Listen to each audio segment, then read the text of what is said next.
ডিবক্সের অনেকটা বাহির থেকে ফ্রি কিক, সেই কিকে বল কার্ভ করে ঢুকে গেল গোল পোস্টের ভিতরে। বিশ্বের অন্যতম সেরা গোলকিপার কর্তোয়া বল কিক নেওয়ার আগেই বুঝতে পেরেছিলেন এদিক দিয়ে বলটা ঢুকবে, কিন্তু তিনি বুঝতে পারেননি বলটা যে এতটা কার্ভ করে অবিশ্বাস্যভাবে স্পর্শ করবে জালে। আর্জেন্টাইন সুপারস্টার আলভারেজের এমন অবিস্মরণীয় গোল দেখে হতবাক পুরো বিশ্ব। লা লিগায় এমন দুর্দান্ত ফ্রি কিকে গোলগুলো দেখা যেত লিওনেল মেসির কাছ থেকে, এবার তারই সতীর্থ এমন চোখ ধাঁধানো গোল করে দেখালেন সাবেক লিগ চ্যাম্পিয়ন রিয়াল মাদ্রিদের বিপক্ষে। বিশ্বের অন্যতম সেরা দল রিয়াল মাদ্রিদকে একাই মাটিতে নামিয়ে আনলেন আলভারেজ।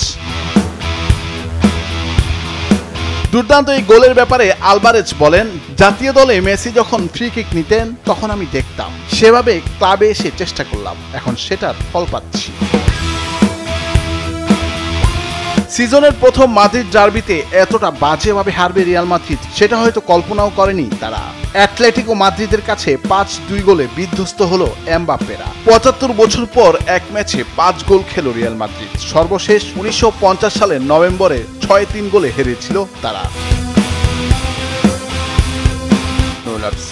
বৈশাখী সংবাদ।